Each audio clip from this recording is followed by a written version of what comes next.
嘿，大家伙早喽！11月12号星期日，双十一过了，都买什么了？我什么都没买。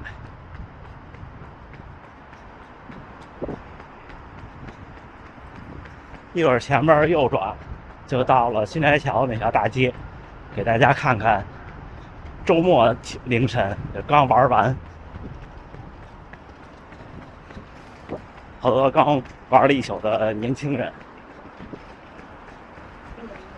之后咱们聊个好消息。看这路两边的基本都是玩了一宿的，因为今天是周日。这是一家站着吃的拉面店，今天人还算少。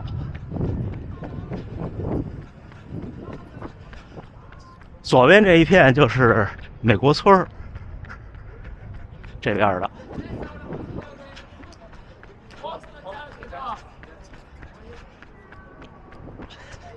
我会在剪辑的时候把高光拉亮一点点。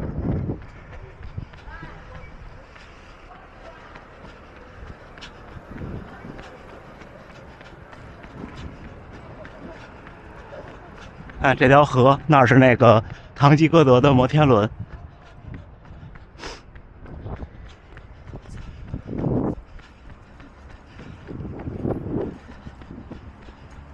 这边的步行道还没修好，还在施工。再往前到大丸百货那儿就修好了。等再过几天圣诞节期间，这边的树都会布置上灯，就特好看。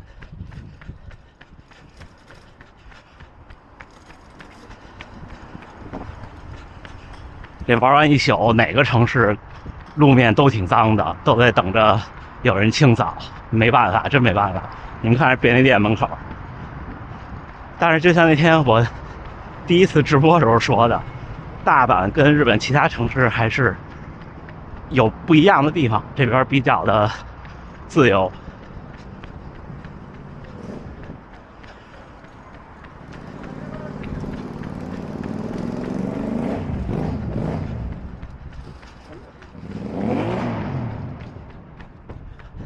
今天就轻松跑了，昨天跑了一个平均配速4分37的30公里，中间还有将近2公里的冲刺。昨天就是在9公里左右受伤了，轻微的，但是不太影响。右腿、小腿，就在小腿这块大肌肉的下侧有一些拉伤。就现在跑步的感觉是，落地的时候会有一些受伤那个点会有一些肿胀感，钝疼不是刺疼。看这个拉面店里，我坐满了。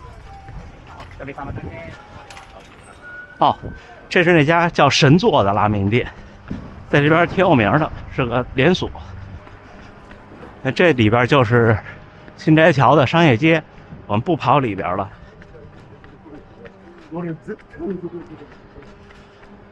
那两边都是一帮人围着一两个喝大了的朋友，或者是在聊天。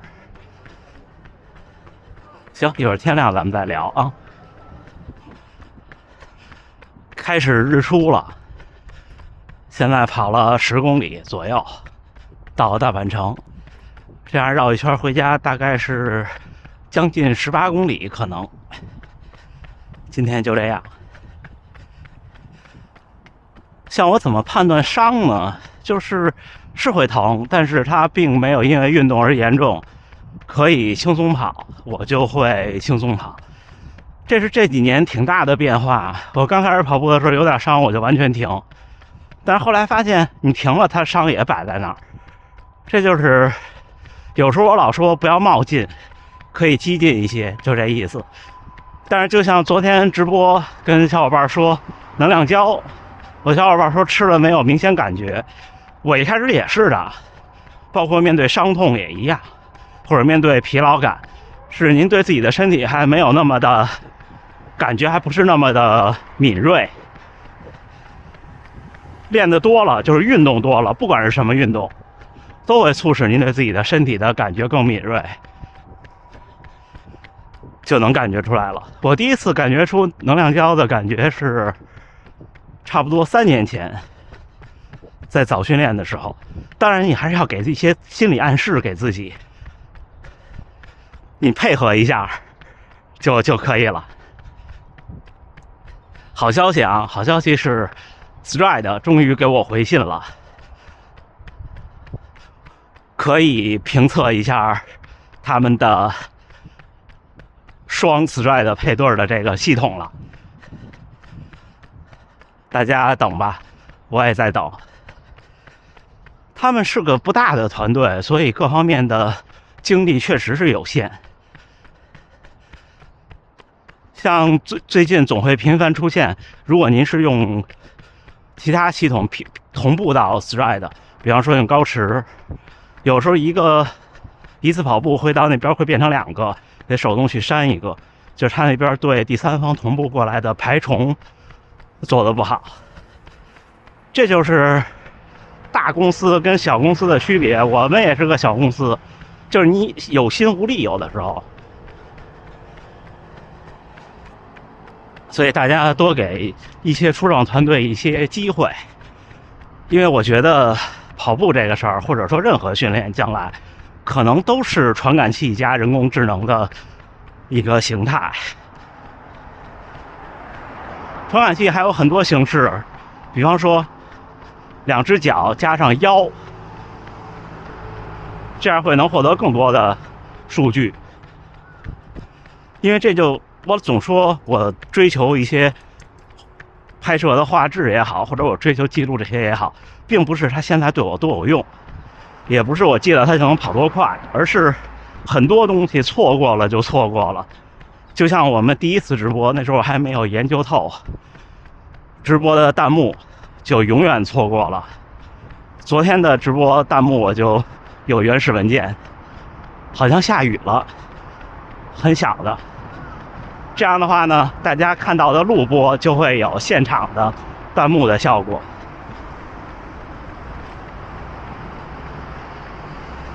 那第一次的就再也不会有了，对吧？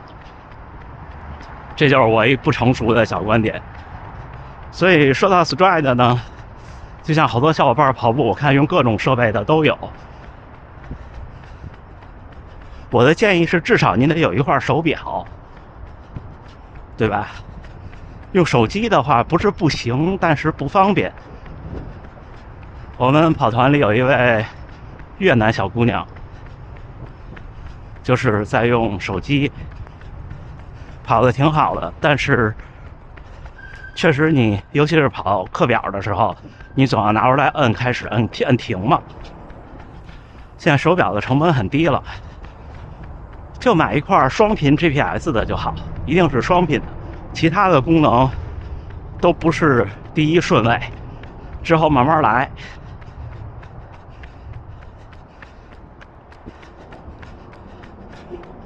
就好些东西我觉得是，如果跟住了步伐时代的步伐，好像就会简单一些。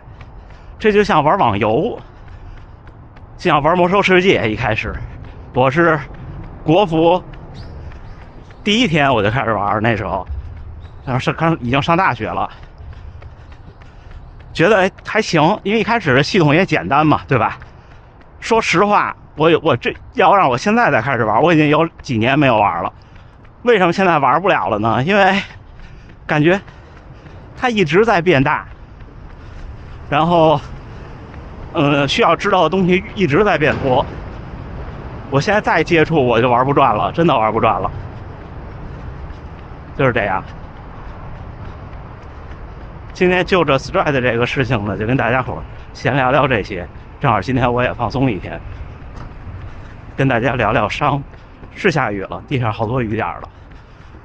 就是受伤以后要不要训练这个事儿，如果您是就为了健康锻炼身体，果断的养好了再练，不差那几天的。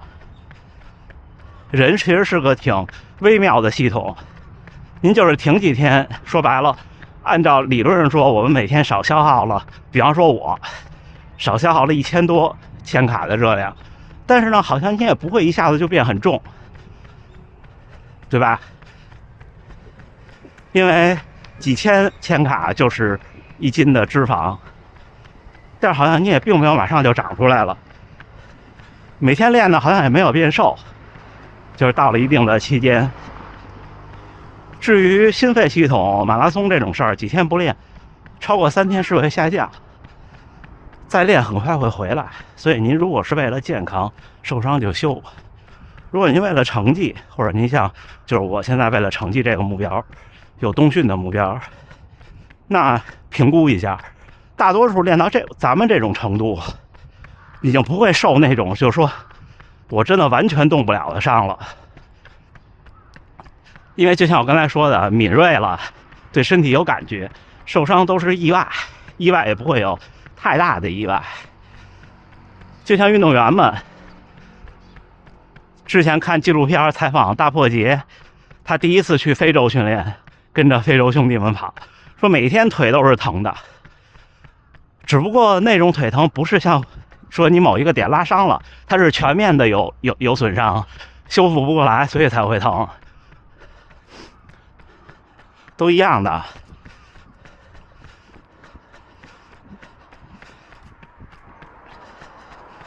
有好多小伙伴说，我最近刷了长距离，天儿凉快下来了，但是真的不建议在马拉松赛前30天之内再跑30公里或者以上，不管你跑快跑慢，不建议。或者说25天吧，亦或是3周都可以，就真的不能再跑了。刚跑完长距离的小伙伴们，心情我能理解，是很激动的。尤其是我看有几个小伙伴是第一次跑，一定要这几天要悠着点儿，因为现在你虽然可能还能跑不累，但是比较容易受伤的时候，所以一定要小心。这就像什么呢？这就像你买了一块通脊，然后呢，它正常的状态，跑完30公里以后，它是个什么状态呢？就好像你已经对它进行了捶打，还调了，还打了点水进去，是吧？它就变得脆弱了。你可能觉得还行，它就容易受伤。注意营养就行。进入冬训，还有加跑量。我为什么敢这么加？是因为我有过连续1年多500公里多1个月的这种经验。我想我一下我可以找回来。如果您完全没有，慢慢加的话，还是要循序渐进，就是不能一直是走上坡。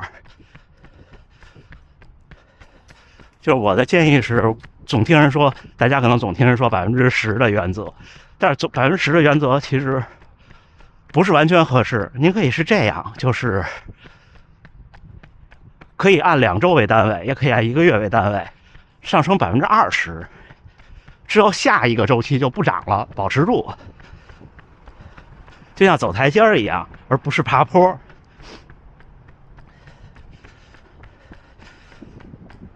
就像那天我说我在反思，以前都是想跟大家说什么，现在呢有时候会总想不能说什么，这个大家也应该能理解。随着订阅的小伙伴变多，对吧？但是呢，我这2天想明白了一个道理，就是自媒体一定是要有观点和态度的。我有时候看有的文章特逗，文章的标题是空腹跑步好不好，说了一大堆，最后的结论是也好也不好，自己去判断。那这就好像是什么都说了，也好像是什么都没说。这事儿我的观点是好。为什么我这么说呢？就排除您有基础病的前提呀。您有基础病，您肯定也不会问这问题。比方说您有糖尿病，或者说有低血糖这种，对不对？就我们普通健康的成年人，我觉得空腹跑步挺好的。觉得它好，觉得它不好，都是习惯问题。我作为自媒体输出的是我的经验和经历，在我的经验和经历的基础上，我觉得挺好的。所以呢，我觉得好东西我想分享给大家，大家试试。比方说空腹晨跑的这种感觉。我提过好多次，我第一次空腹晨跑在新加坡8公里，回去饿的都想吃人了。但是呢，你们看昨天30公里，回去就1片半吐司，2片吐司。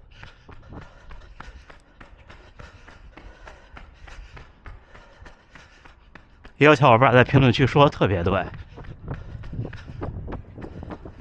原来都是10公里，现在加到12，一开始特累，现在习惯了。觉得人还是比自己想象的强大，是这样的，人就是比自己想象的强大。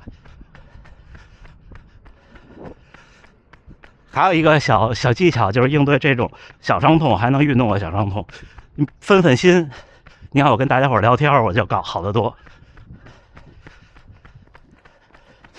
这位就是老跟那骑车加跑步的小伙，好几天没看见他了。看天慢慢亮了，对吧？行吧，今天跟大家简单聊聊这个，感谢大家对直播的支持。家属也觉得直播挺有意思，他都尽量的，我每周都搞，只要周末有时间，我基本上都有时间。回头我会找一些更具体的话题跟大家聊聊，好吗？直播录像在处理了，主要是在做字幕，家属在校对字幕。不过肯定没有每期这种短的视频校对的那么准确，大家如果到时候发现字幕不准确就见谅。还有就是我这个视频在其他平台是有英文跟日文的字幕的，都是 OpenAI 翻译的，所以有的时候呢难免有一些误差，大家见谅就好。行吧，那咱们训练之后见，大家加油干！前面又是跑团的小伙伴们。11月12号星期天清晨7点05训练结束，第2个训练日。因为昨天跑了30公里的长距离，今天跑了18公里，1小时36，平均配速5分20，平均心率131，功率184，步频200，步幅94厘米，垂直振幅5.6。这就是看到有些疲劳，然后我为了保证不再让受伤这个事儿再扩大，同时呢，因为落地的时候会有一些疼痛，人不自觉的就会自己调整的，步频就会变大，然后垂直振幅呢你也会变小，然后步幅会变短，对不对？这就顺其自然。我总说跑步跑姿呢，或者说动态的这个效率是训练的结果。我的效率不好的，我的步频太高，步幅太小，就是我是一个灵活性不太行的那种人，就从小到大柔韧性不太行，灵活性不太行，协调性不太行。我有这三个缺点，就是我评判我自己的身体条件。所以运动员说选材嘛，但是到这个年纪以后，包括我30岁开始跑步，我就知道这个事情，我也在刻意的去拉伸柔韧性、抻筋啊什么的，但是其实效果不明显，还是更多的要练习对应肌肉的力量，比方髋关节的力量和灵活性等等吧。这些是我一个课题，从去年的北马结束就是个课题，因为从之前的刚破3的时候到北马这段时间，我的步频越来越快，因为我想跑得越来越快，但是我又没有大步幅的能力。马拉松这个事儿就是新手拼的是心肺，然后到中期呢拼的是耐力，到最后拼的是力量。所谓力量就是步幅这件事情，各方面的力量吧。伤这个事儿大家不用担心，跟大家说就这儿这个地方。所以今天穿了条长裤，这个地儿我不知道我拍的准确不准，就是这袜子跟这儿。走路什么的是没有感觉的，就完全没有感觉。跑起来落地的这一下，所以为什么建议大家最好就是这种柏油路，尽量不去跑砖路、石板路，那种对肌肉的冲击会更大。就是你一落地，你的肌肉就是会被震一下，然后呢，它会用它的力量去去缓解这个震颤。我不知道我表达的清楚没有。所以一开始像初跑者穿压缩装备也有帮助的，是有帮助，会降低一些受伤的风险。看这个臂套，红配绿，北京马拉松的臂套，上海马拉松的 T 恤，行吧？那今天跟大家闲聊这么多，等拿到 Stride 我们开箱，然后认真的评测，行吧？那最后还是祝大家能努力生活，健康平安。换季进入冬训，加油干，加油干，好吗？那咱们明天再见。